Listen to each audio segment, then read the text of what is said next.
peserta pengajian malam Jumat yang saya hormati.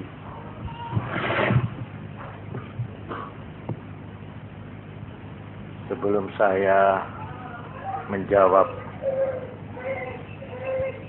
sebuah pertanyaan yang pernah masuk, yang saya anggap berat pertanyaan itu, maka sebelumnya saya ingin memberi pengantar kata bahwa manusia ini diliputi oleh macam-macam teka-teki. Ya, hidup kita ini sendiri adalah teka-teki. Kita tidak tahu apa-apa yang akan terjadi. Masa depan kita tidak tahu persis. Nasib kita juga kita tidak tahu persis. Oleh karena itu, di samping usaha dan ikhtiar dengan menggunakan pengalaman dan dengan menggunakan akal pikiran, maka masih diperlukan pegangan lain, yaitu iman.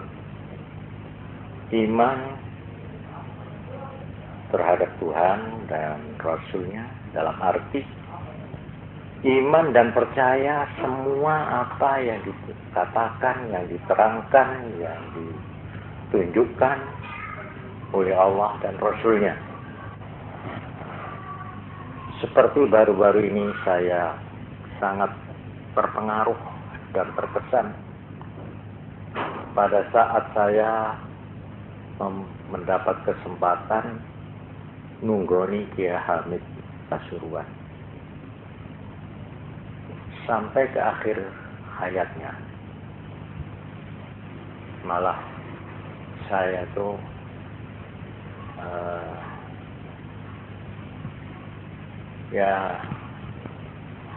menalkin. Sebenarnya saya tidak pantas untuk menalkin, mendikte. Talkin itu dikte, memberikan talkin. Memang ini perintah agama. Kalau orang itu mau mati, supaya ditalkin, diajari, dituntun, didikte untuk menyebut nama Allah. Saya terharu, saya sangat terkesan. Oleh karena beliau tampaknya nafasnya itu terus-menerus. Jadi naik turun. Ya katakanlah saya itu ngeri, tidak tega. Tetapi saya setelah melihat dan membaca bagaimana pada waktu Rasulullah SAW mau meninggal, saya terhibur.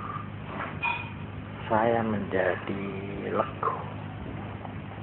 Karena Kanjeng Nabi kita, manusia pilihan itu, Rasul terakhir itu, malahan kepala dari semua Rasul, itu pun pada saat-saat detik-detik menghadapi mati, itu juga dengan penderitaan. Beliau sakit bukan sekedar 3 hari, 4 hari. Kanjeng Nabi waktu akan meninggal, wafat, itu sakitnya 18 hari.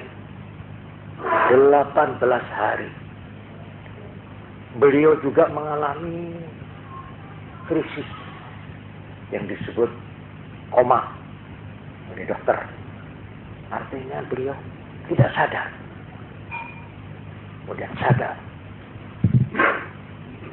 Sampai putrinya yang tercinta Fatimah Az-Zahra mendekat dan tidak tahan hatinya. Wahai Abah, kenapa engkau harus menderita semacam ini? Beliau begitu tinggi panas badannya itu. Sampai selimutnya itu dipegang aja panas. Selimutnya panas. Dan beliau terus menerus dikompres. Ada cawan penuh air, tangannya didicut dari panasnya. Terus ini dainya itu dibasahi. Persis dia Hamid juga begitu. Panasnya. Saya insyaallah pada waktu lain saya akan menceritakan lebih lengkap lagi tentang bagaimana Nabi mengakhiri hidupnya. Cuma yang penting beliau memang pernah bersabda, yaitu lewat hadisnya Ibu Aisyah radhiyallahu anha. Beliau bersabda begini, Tuhan itu kalau menghendaki seorang hamba itu baik dan dia akan husnul khotimah seperti yang saya terangkan tempo hari. Husnul khotimah artinya berkesudahan baik. Husnul khotimah ini ada dua. Pertama, husnul khotimah dalam arti mati iman, mati Islam. Ini husnul khotimah yang pertama.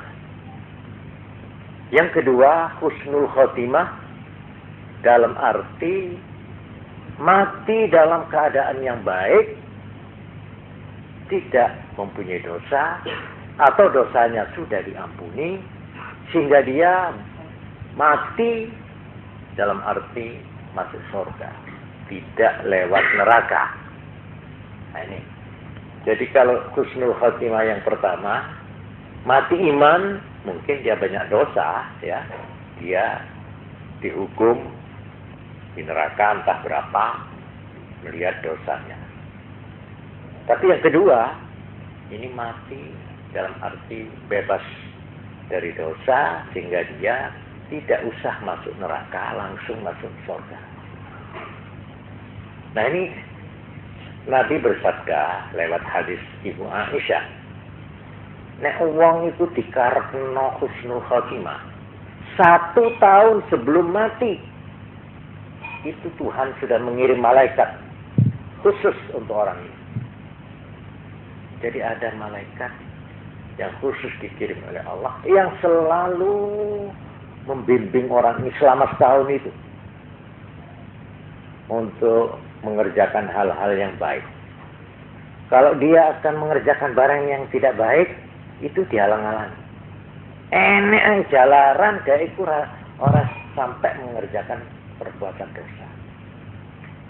Dan dia itu selalu didorong-dorong oleh malaikat itu untuk melakukan hal-hal yang baik, ya, sehingga dia itu tampak gembira, tampak cekatan, tampak ringan kalau mau mengerjakan hal-hal yang baik.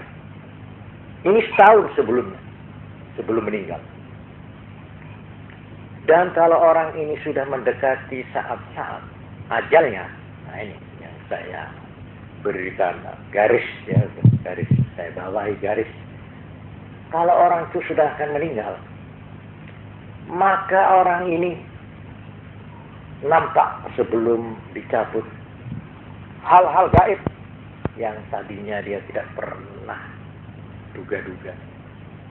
Dia melihat bayangan-bayangan surga, gambaran-gambaran alam yang indah dan sebagainya. Dan dia begitu ingin lekas-lekas mengalami kenikmatan yang digambarkan Tuhan itu, sehingga abeane ini ngongsrong kesusu keluar. Jadi dia ingin, nyawanya itu ingin lepas, ingin cepat-cepat karena melihat gambaran-gambaran yang indah. Sebaliknya Kalau orang itu memang termasuk orang yang sudah ditulis oleh Tuhan su'ul khotimah. Na'udzubillah min dzalik. Su'ul khotimah itu artinya orang yang akhir hidupnya jelek. Dalam arti entah dia mati tidak iman, ya, mati tidak Islam, ini yang paling berat. Atau masih Islam, cuma dia banyak dosa, sehingga orang ini sebelum masuk surga dia harus lebih dulu mengalami hukuman, ya, menjalani hukuman di neraka. Nah, ini namanya su'ul khotimah. Orang yang su'ul khotimah itu 1 tahun sebelum meninggal, dia kemana saja pergi didampingi oleh satu setan yang istimewa. Setan, dia yang tahu persis apa kesukaan anak ini, bagaimana jalan pikiran anak ini, bagaimana hobi anak ini. Ini setan betul-betul setan yang lain daripada yang lain. Ini yang terus mendampingi orang ini selama setahun sebelum meninggal. Maka orang ini tidak pernah melakukan kebaikan. Dia tabu, dia entah diberi rasa enggan, rasa berat untuk mengerjakan sesuatu yang baik, apalagi yang merugikan dirinya. Sebaliknya dia merasa ringan, bukan saja, kadang-kadang merasa bangga dia tuh melakukan pelanggaran-pelanggaran. Ini tandanya orang ini sudah didampingi oleh setan yang khusus. Sehingga orang ini apabila sudah akan meninggal, dia sebelum dicabut nyawanya, dia akan melihat hal-hal yang bersifat gaib yang sangat ngeri, yang mengerikan. Sehingga orang ini betul-betul ketakutan melihat bayangan alam gaib yang akan dimasuki itu. Sehingga dia mungkin teriak-teriak, mungkin dia itu ngamuk-ngamuk, mungkin dia itu. Walhasil digambarkan oleh Nabi dalam hadis Aisyah tadi itu, nyawanya ini mau ditelan, mau ditahan. Jadi ngeden-ngeden, mau keluar itu, mau ditahan, mau dimasukkan. Ini tandanya orang su'ul khotimah. Tapi kalau orang itu, saya itu menang, saya bisikin Allah, Allah, Allah, ya Hamid, waktu akan meninggal, gak ada gerak, gak ada sud, begitu lancar, begitu damai, begitu tenang. Jadi saya itu, alhamdulillah, setelah saya baca hadis Ibu Aisyah ini, Masya Allah. Wah, ya kadang-kadang orang itu, ya, kadang-kadang orang itu kelihatannya seperti tenang, tapi sebenarnya dia kiamat, seperti orang tidur. Orang tidur itu kelihatan ngorok, tuh kayak enak oleh turu. Nggak roh dia itu mimpi dikejar-kejar macan, kejar jurang. Dia orang yang paling gelisah, paling ketakutan, ya.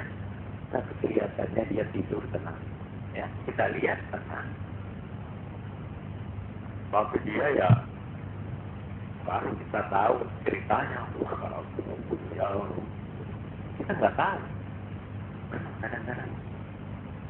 Oleh karena itu, kalau kita melihat ada anak kecil, anak bayi, ya, yang belum punya dosa, lalu dia mau meninggal itu dalam keadaan yang mengerikan, yang menyedihkan, kita tidak rasakan. Anak ini tidak apa-apa. Anak ini tidak apa-apa. Memang itu diperlihatkan oleh Allah, ya, supaya atau untuk menjadi ujian yang meriah. Jadi anak kecil, mau meninggal, ibunya jerit, ayahnya juga. Justru yang menjadi sasaran itu ibunya, itu ayahnya, itu anaknya nggak apa-apa. Ada sebuah hadis, kalau anak itu jatuh, itu disampaikan malaikat. Hal-hal yang begini kalau kita tidak punya iman, tidak bisa percaya. Tapi karena ini yang mengatakan Nabi, kita percaya. Karena apa? Anak jatuh itu kelihatan memang tidak butuh, tidak apa. Banyak itu kejadian. Jadi kadang-kadang kita itu ditipu. Mata ini tertipu. Ada orang kelihatannya itu seperti ya habis. Itu sebenarnya nyawanya kesusu minta keluar itu. Karena dia melihat kelihatan.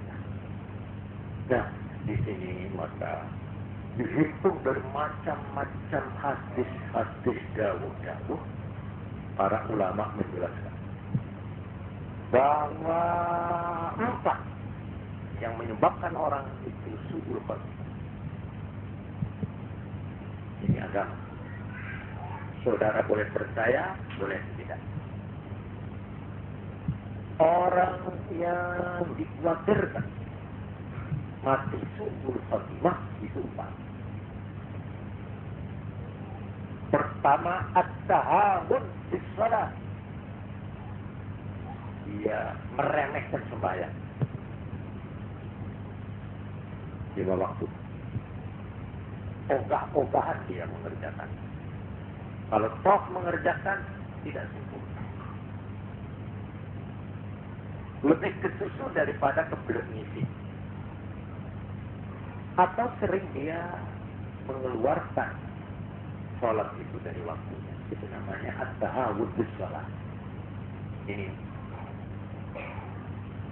dosa yang pertama yang dikhawatirkan orangnya ini nanti kalau mati su'ul khatimah. Yang kedua, syurbul khamri, suka minum minuman keras. Orang ini sudah nyantuk minum minuman yang memabuk dengan macam-macam alasan untuk menghangatkan tubuh, untuk menyehatkan peredaran darah dan macam.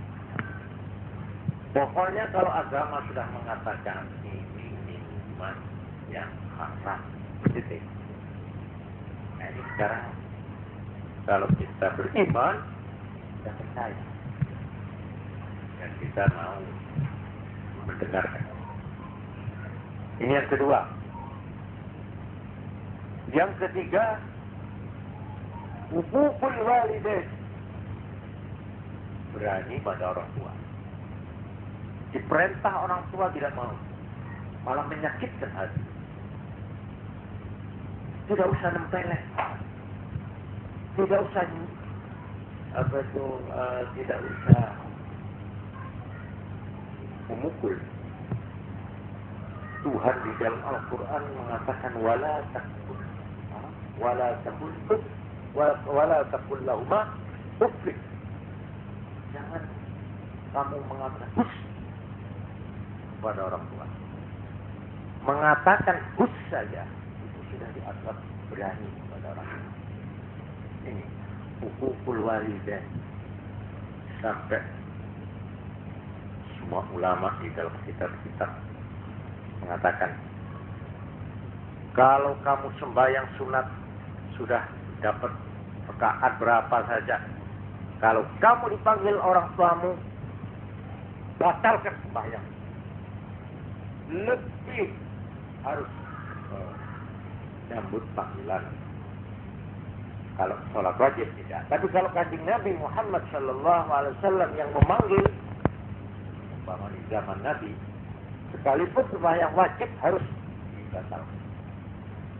Boleh, tapi hanya kanjeng Nabi. Tapi kalau orang tua tidak. Kita sembahyang zuhur umpamanya, panggil orang tua kita bengok aja. Subhanallah. Itu artinya kita Subhanallah. Ada orang tamu. Tok. Assalamualaikum. Namanya. Kita di kamar. Kita sembahyang. Kita jawab. Bagaimana? Subhanallah. Kalau orang perempuan, ini. yang maca subhanallah ya. Diceluk sing lanang mamane. Dik. Nah, gitu. Ya. Biar jangan marah suami ya. Nah, ini yang ketiga. Jadi yang dikhawatirkan orang itu su'ul khotimah ada 4. Pertama tadi at-tahawun bis shalah. Nyembranakno nyepelekno sembahyang. Nomor loro syurbul khamri, minum arak yang memabukkan. Nomor 3 uququl walidain, berani atau menyakiti orang tua. Dan keempat azan muslim, menyakiti orang tua, mengganggu atau berbuat zalim pada orang banyak, orang itu. Nah ini yang keempat. Dia suka mengganggu tetangganya, dia suka mengganggu temannya, dia suka merampas hak, suka menipu hak, suka mengibuli, suka mengambil uang negara, uang rakyat, dan sebagainya. Nah ini yang ditanyakan itu justru yang keempat ini.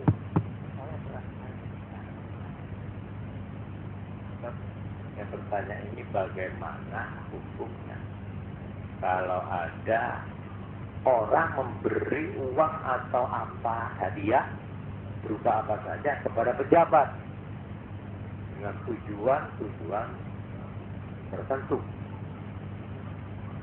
Nah, untuk ini saya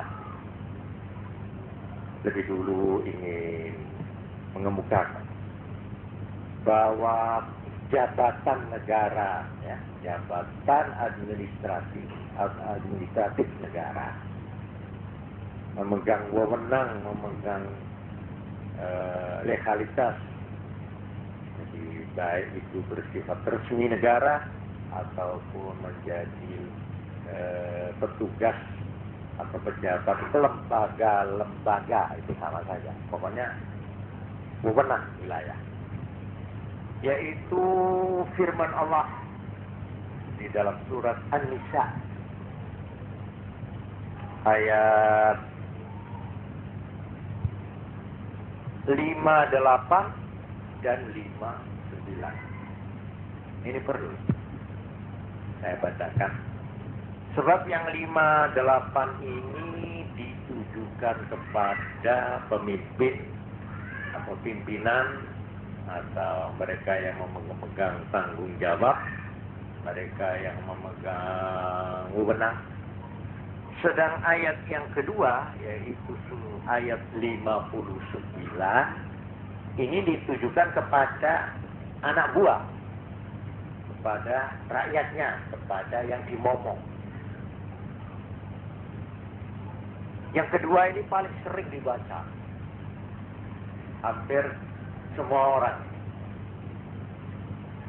Yaitu yang kedua, ya ayyuhalladzina amanu atiiullaha wa atiiur rasula wa ulil amri minkum. Ini paling laris seperti bidang goreng. Saya sering itu pejabat-pejabat banyak itu baca ayat-ayat ini. Hei orang yang beriman, taatilah Allah, taatilah Rasul, wa ulil amri minkum, dan pemerintah. Artinya orang yang memegang wewenang, orang yang memegang pimpinan, suruh taati. Ini memang ayat yang kedua. Tapi ayat yang pertama, nah ini yang kurang banyak dibaca ini. Justru ini yang ditujukan kepada pejabat, kepada pimpinan ini. Ya, yaitu yang berbunyi innallaha ya'murukum an tu'addul amanati ila ahliha. Ini. Jadi sekarang untuk lengkapnya, untuk berseimbangnya, jadi kalau ayat yang kedua dibaca, ini hadirin harus ada yang membaca yang pertama. Jadi seimbang. Memang ini urutan ini. Urutannya begini. Innallaha ya'murukum. Sesungguhnya Allah memerintahkan kamu, pimpinan, an tu'addul amanat, untuk menyerahkan amanat-amanat. Hal-hal yang dipercayakan kepada kamu ila ahliha, kepada yang berhak. Ini yang pokok. Menyerahkan amanat kepada yang berhak. Ini pekerjaan pokok dari pimpinan. Entah namanya pejabat, entah namanya itu ketua atau kepala, apa-apalah. Wa idza hakamtum bainan nasi an tahkumu bil adl. Kalau kamu menjatuhkan putusan pada orang banyak kalangan manusia, hendaklah kamu menjatuhkan putusan itu bil adli, dengan adil. Innallaha ni'ma ya'idukum bis-sungguh. Nasihat dan petunjuk Allah sangat bagus dan sangat indah. Innallaha kana sami'an basira. Sesungguhnya Allah Maha mendengar, basira, Maha mengetahui, mengawasi. Semua kamu berada di bawah kontrol Allah, di bawah pengawasan Tuhan. Ini ayat yang pertama, ayat 58, ditujukan kepada pimpinan. Yang kedua, ditujukan kepada anak buah ini, kepada rakyat. Ya ayyuhalladzina amanu, mereka yang beriman, atiullaha, taatilah Allah, wa atiur rasul, dan taatilah rasul, wa ulil amri minkum, dan pimpinan. Ini merupakan satu paket. Taatilah kepada Allah, taatilah kepada rasul, dan pimpinan. Jadi dalam rangka taat kepada Allah, taat kepada rasul, kamu harus taat kepada pimpinan yang sesuai dengan yang pertama dan kedua. Jadi kalau pimpinanmu itu mengajak sesuatu yang tidak taat kepada Allah dan tidak taat kepada rasul, ya tidak. Jadi ini merupakan rangkaian ini. Karena itu sekalipun orang tua harus kita taati, harus kita hormati, tidak boleh disakiti. Tapi kalau orang tua ini memerintahkan sesuatu yang melanggar Tuhan, melanggar Rasul, tidak taat kepada Allah dan tidak taat pada Rasul, kita tidak boleh mengikuti. Umpamanya karena melarat, terus anak gadisnya disuruh melacur, alhamdulillah. Ya, ini banyak terjadi di bangsa-bangsa yang lainnya. Akhirnya digadaikan anak gadisnya untuk utang. Yang dijadikan bor adalah anak gadis. Anak gadisnya umpamanya, kamu sana, umpamanya disuruh berbuat dosa, ini anak tidak boleh taat. Dan ini soal ketaatan tadi itu dalam satu rangkaian. Nah ini di dalam sebuah hadis Kanjeng Nabi Muhammad SAW itu pernah mengatakan, satu waktu seorang sahabat namanya Abu Dzarrin Al-Ghifari, dia minta diberi jabatan dalam pemerintahan. Abu Dzarrin, innaha amanah, jabatan itu adalah sebuah amanat. Tadi dalam Quran, antu ad-dun amanat, supaya kamu menyerahkan amanat. Amanat itu artinya kepercayaan. Jabatan itu adalah amanat. Wa innaha yaumal qiyamati khizyun wa nadam. Dan bahwa jabatan itu kelak di hari kiamat adalah khizyun, kehinaan, wa nadamah, dan kesalahan. Jabatan-jabatan baik dalam pemerintahan atau dalam arti memegang tanggung jawab, kepemimpinan, kekepalaan, keketuaan dalam lembaga-lembaga masyarakat atau pemerintahan, itu merupakan amanah yang oleh Tuhan tadi diperintahkan untuk dipenuhi. Beliau mengatakan besok jabatan-jabatan itu semuanya merupakan kehinaan. Artinya orang itu akan terhina di hadapan Allah oleh karena jabatan. Wanadama, dan dia menyesal, merupakan kesalahan. Illa man akhadhaha bihaqqiha, kecuali orang yang mengambil amanat itu menurut syarat-syaratnya dan menurut hak. Wa adda alaihi fiha, dan menyampaikan, memenuhi apa yang menjadi kewajiban di dalam jabatan. Kecuali ini hadis rawahu Muslim. Oleh karena itu pada suatu hari Kanjeng Nabi Muhammad sallallahu alaihi wasallam menerangkan suatu keterangan yang membuat orang-orang yang menjabat jabatan itu menjadi kecil hati. Sampai ada seorang yang sudah diangkat oleh Nabi, dia mau menyerahkan jabatannya kepada Nabi. Nabi kalau begitu wurung mawon kula mboten sida katanya ya. Ini diceritakan di dalam sebuah hadis. Yaitu rawahu Muslim juga. An Adi bin Amirah radhiyallahu anhu qala Sami'tu Rasulullah sallallahu alaihi wasallam yaqul, aku pernah mendengar Nabi bersabda, man ista'malnahu minkum ala amalin, siapa yang aku angkat dia menjadi petugas terhadap sesuatu tugas, fakatamana mikhyatan, kemudian petugas tadi itu menyembunyikan jarum, sama fauqahu, dan apa yang lebih dari jarum, karena hululah, itu adalah merupakan korupsi mereka. Hulul, satu hulul itu asalnya akan belenggu.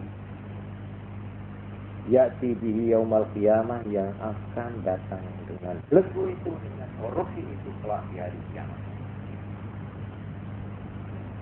Jadi sekalipun yang diambil itu hanya sebatang jarum, maka itu akan tutup kelak di hari kiamat. Kemudian ada seorang hitam dari Ansar, orang faqama ilaihi rajulun aswadu minal ansar ka'anni anzuru ilaihi. Ada orang berdiri terus berkata, faqala ya Rasulullah, wahai Rasulullah, iqbal anni amalak, terima kembali jabatan yang kamu serahkan kepada saya. Saya tidak sanggup bertentang tumawan pula. Qala wa malak, kenapa? Lagi tanya. Qala, si orang tadi ini berkata, sami'tu taqulu kada wa kada.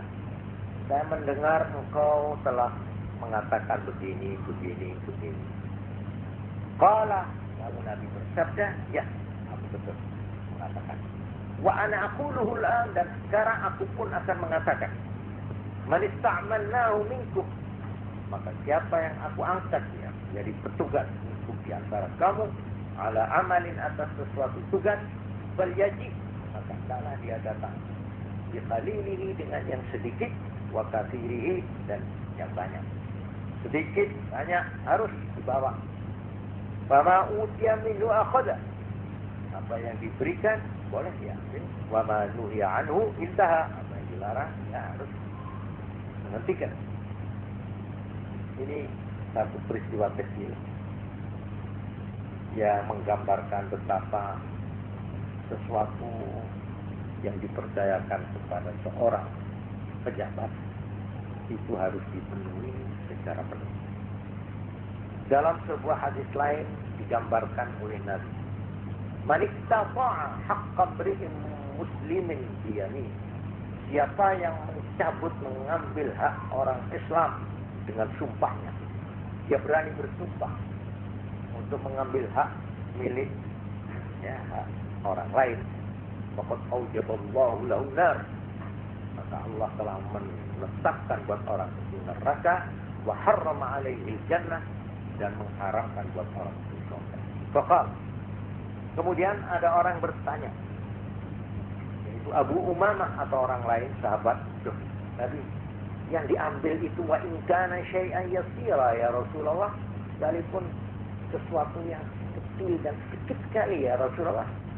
Faqala, maka Nabi menjawab, wa in kana qadiban min araq, sekalipun hanya satu ranting dari pohon arak. Arak itu pohon yang dibuat siwak. Orang kalau datang Mekah kita bawa siwak itu pohon namanya pohon arak. Arak. Sekalipun hanya satu ranting saja dari pohon arak, maka tetap seperti yang saya katakan. Ini untuk mendengarkan ini firman Allah dan sabda Nabi. Oleh karena itu Nabi mengatakan tentang riswah, tentang uang sogok,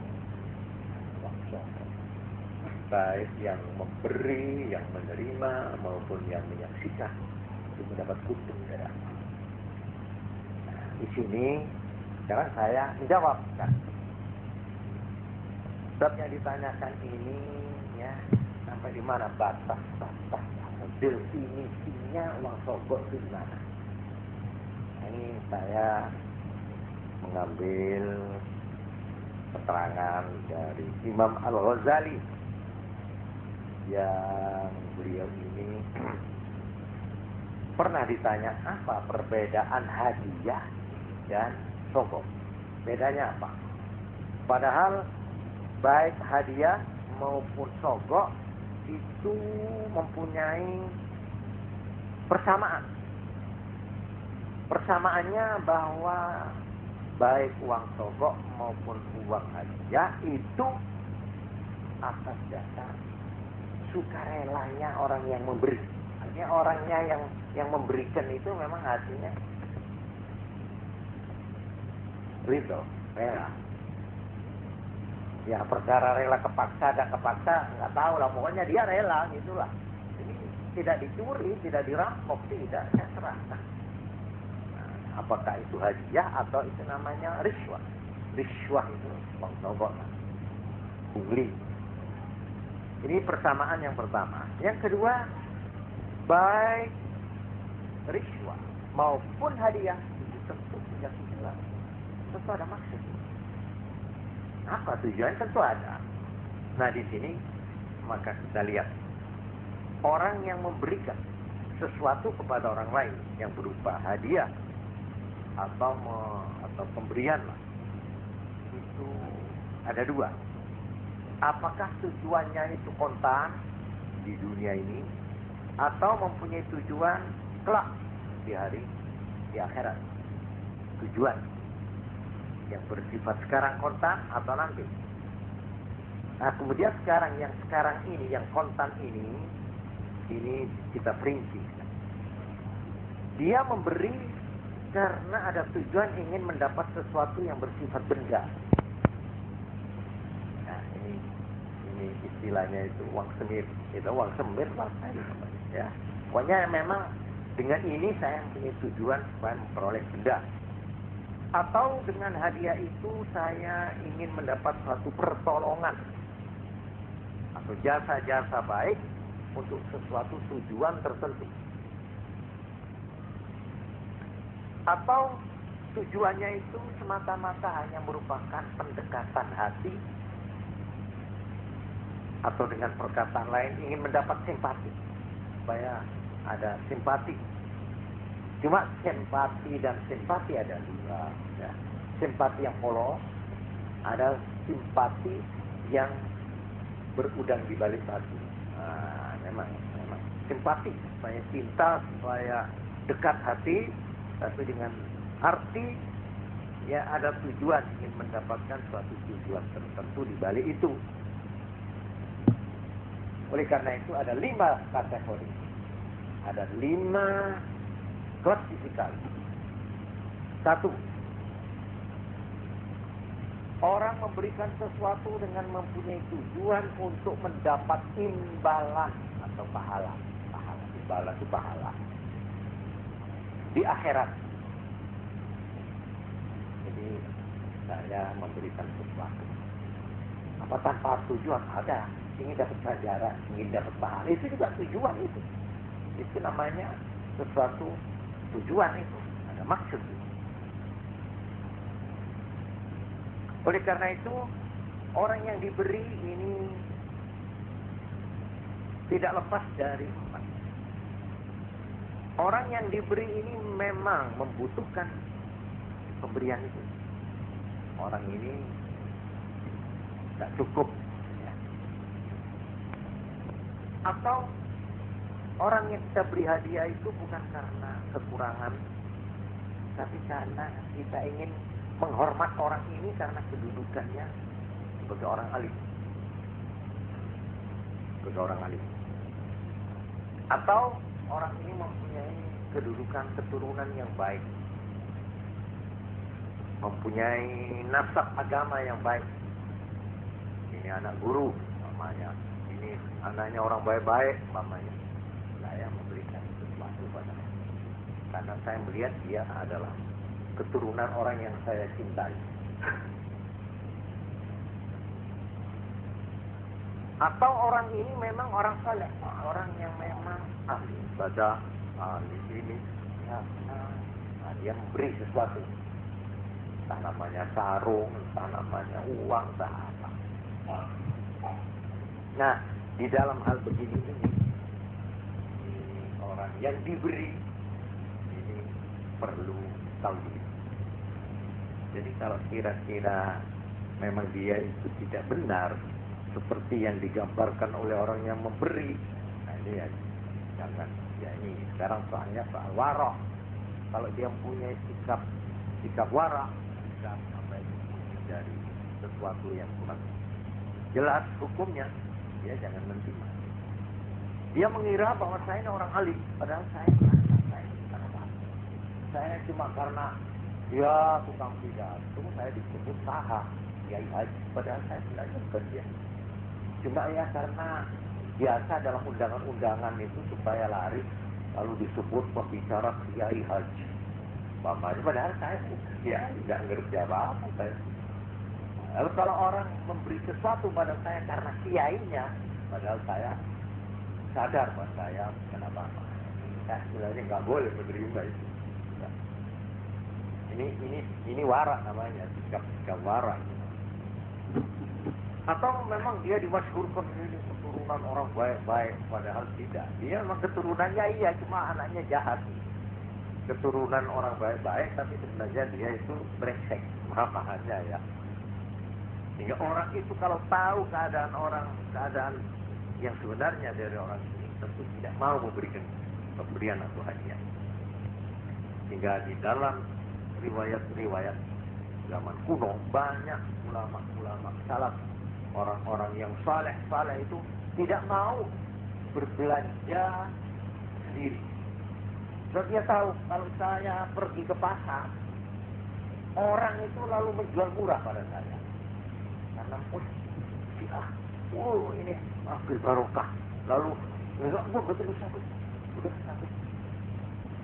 Jadi orang-orang yang begitu itu biasa kalau mau membeli, menyuruh orang yang kira-kira nggak dikenal bahwa ini orangnya dia. Apakah dia pejabat? Mamanya, ada pejabat mau belanja ke toko. Iya. Kalau tahu ini ajudan atau suruhannya pejabat itu, dia sudah nggak usah bayar sama, gitu.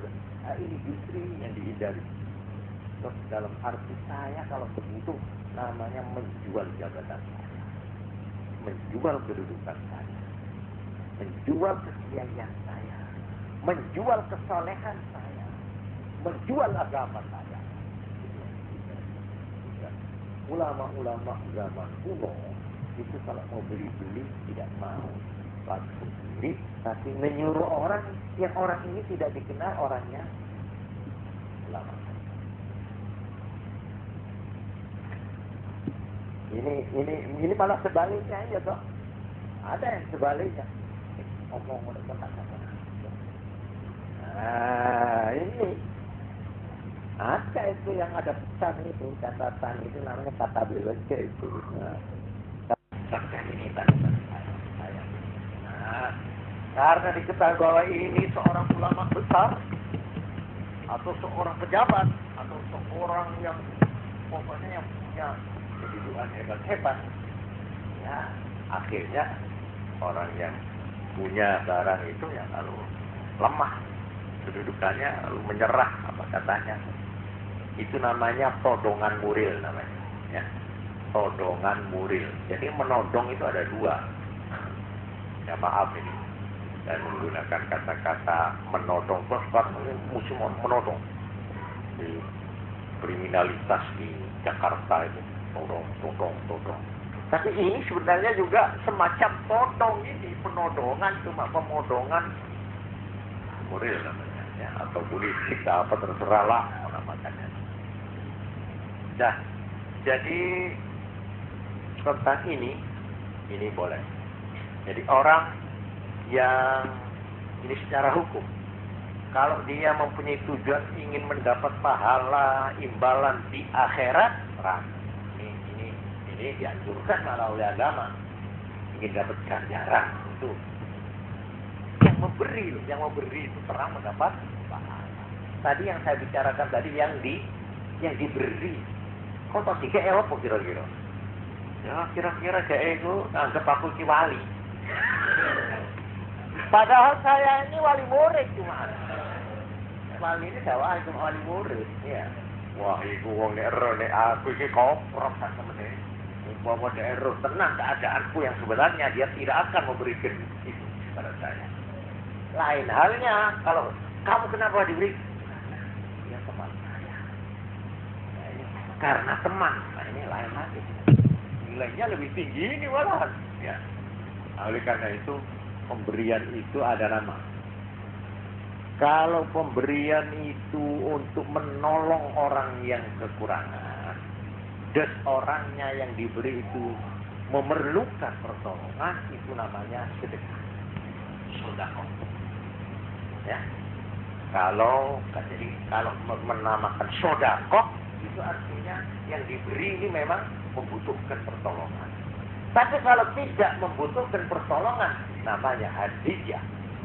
Hadiah. Saya memberi pada orang yang kaya sebenarnya orang itu. Saya beri tanda mata, ya, sebagai tanda persahabatan, atau sebagai tanda intim, atau sebagai tanda koleha, atau ya apalah, atau karena memuliakan orang itu. Saya menghormati orang itu, saya beri. Ya, macam-macam. Itu hadiah, teman. Jadi kalau ada orang bersedekah atau berhadiah dengan tujuan ingin dapat pahala di akhirat, ini juga yang dia butuh. Yang kedua, tujuan yang tidak di akhirat, tapi yang kontak. Ya sekarang, orang memberi sesuatu dengan ingin mendapat imbalan pemberian. Saya memberikan sesuatu supaya sesuatu yang ada pada orang itu saya diberi. Jadi seperti orang semacam jual beli. Itu boleh. Jadi sah dan boleh. Ini semacam jual beli dalam bentuk hadiah. Jadi kalau memang ini kalau namanya orang itu hadiah dalam arti 100%, itu pemberian hadiah tanpa mengharapkan apa-apa. Nah, itu namanya benar-benar hadiah. Tidak mempunyai tujuan tertentu atau tujuan yang diketahui secara jelas. Jadi kalau ada orang memberikan sesuatu supaya mendapat imbalan, orang itu akan memberi sesuatu. Ini contohnya bagaimana? Umpamanya saya memberikan sesuatu yang sesuatu ini diperlukan oleh pengusaha A. Saya tahu bahwa orang ini punya bahan yang saya perlukan. Pada saat waktu saya minta. Ya. Karena saya dulu pernah memberi sesuatu bahan yang diperlukan perusahaan orang ini. Kemudian sekarang saya datang minta pertolongan bahan orang ini. Akhirnya saya dipikir, loh, ini namanya hadiah yang mengharapkan imbalan sesuatu. Ya, ini semacam jual beli. Ini ya bisa, boleh, tidak apa-apa. Ya cuma nilainya sudah terang, ya.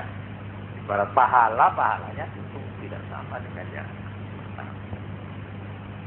Kemudian yang ketiga, ini kategori yang ketiga. Tujuan untuk mendapat pertolongan untuk melakukan sesuatu.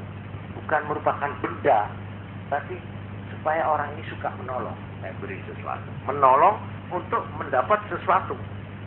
Jadi umpamanya seperti pemberian kepada pejabat, atau wakilnya, atau stafnya, atau orang yang mempunyai kedudukan atau pengaruh pada penguasa itu. Nah, ini namanya hadiah yang bersyarat untuk mendapat imbalan ya, yang tertentu. Nah, di sini kalau ada orang diberi sesuatu, ya, supaya mendapat pertolongan, bukan minta barang, pertolongan orang ini, jasa-jasa orang ini supaya maksud saya itu kepentingan saya berhasil. Nah, ini dilihat. Ini coba kita perhatian. Apakah perbuatan itu haram? Kalau haram, jelas haram. Ya toh? Makanya saya minta supaya kesalahan saya, ya, oleh hakim dibebaskan. Umpamanya saya menyerahkan uang pada hakim itu supaya mengusahakan bagaimana perkara saya ini berakhirnya tidak gugur. Nah, ini kan tidak boleh namanya haram. Atau sebaliknya, sesuatu itu wajib, bersifat wajib, kok kita beri? Ini juga tidak boleh. Ini aneh ini. Kalau kita memberikan sesuatu kepada orang untuk mendapat pertolongan orang itu atau mendapat jasa-jasa orang itu untuk melakukan sesuatu yang haram atau wajib, dilarang. Sebab kalau itu wajib, ya orang ini nggak boleh kita beri untuk mengerjakan yang wajib. Lo wajib untuk kayak gitu. Ini maksudnya. Atau sebaliknya haram. Ya, melanggar hukum, haram. Nah, itu kok kita memberi hadiah supaya dia mengerjakan yang terlarang. Jadi pemberian yang dengan tujuan orang itu supaya mengerjakan sesuatu yang wajib dikerjakan oleh orang itu, ini haram. Tidak boleh. Atau sebaliknya mengerjakan sesuatu yang haram, kita tidak boleh. Nah, inilah definisinya riswah atau sogok. Ya ini yang tidak diragukan haramnya. Jadi kalau kita lihat, ini ada dua yang harus kita perhatikan. Yang namanya uang sogok ialah pemberian. Yang dengan pemberian itu kita yang memberi mempunyai ini satu tujuan tertentu. Jadi kalau nggak punya tujuan tertentu bukan uang sogok, bukan tertentu. Dua, dinamakan uang sogok kalau orang yang kita beri itu kita harapkan untuk mengerjakan sesuatu yang apa tadi? Wajib atau haram. Nah, itu uang sogok. Oleh karena itu, kalau imbalan perbuatan yang kita harapkan itu sesuatu yang tidak haram dan tidak wajib, itu namanya apa? Kalau tidak haram, tidak wajib, artinya mubah. Sebab hukum itu kan ada 5, ya tak? Di sebelah kanan wajib, lalu di bawahnya wajib apa? Sunat. Lalu sebelah kiri haram, ya, yang di bawahnya haram, makruh. Nah, yang tengah ini daerah bebas. Ini namanya mubah. Mubah itu tidak ada hukum apa-apa. Nah, kalau kita memberi sesuatu supaya orang itu melakukan perbuatan yang mubah, artinya tidak wajib dan tidak haram. Ya. Nah, ini perlu saya terangkan. Ada unsur yang ketiga, yaitu ada semacam jerih payah atau kesukaran. Yang jerih payah ini kalau bisa diperagakan atau dijelaskan, pasti mendapat upah. Mendapat upah. Maka ini halal. Halal. Boleh. Jadi ini ada 3. Nah, 1, pemberian itu mempunyai tujuan tertentu. 2, kita mengharapkan supaya orang yang kita beri itu melakukan sesuatu yang haram atau yang wajib. Yang kedua. Yang ketiga, kalau yang diharapkan sebagai imbalan pemberian saya itu sesuatu yang tidak wajib, tidak haram, tapi mubah, yang mubah. Dengan catatan bahwa ada kerepotan, ada susah payahnya, ada jerih payahnya. Nah, itu pun seperti orang membela perkara, gitu, ukrul atau advokat. Itu ya harus pelajari hukum, apa itu, terus membela, mengarang, terus berapa lembar itu, apa beri duitnya itu apa, pembelaannya. Nah, ini boleh memberi, boleh. Itu bukan uang sogok, itu halal itu. Di dalam hukum Islam ada yang hampir serupa dengan ini, namanya ju'alah. Ju'alah. Namanya ada orang mijiti saya. Kira-kira sudah setengah jam terus saya beri uang. Nah, ini ju'alah namanya. Ju'alah itu ya persen gitulah, persen ya. Sadaqku hilang. Nah, namanya, atau dompetku hilang.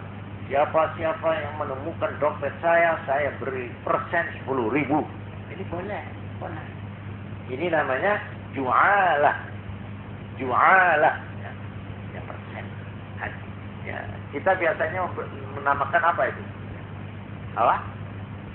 Tip atau hadiah, biasa hadiah gitu ya, ada hadiah gitu ya. Hadiah. Jadi hadiah itu terlalu kabur itu. Karena itu hadiah dan hadiah.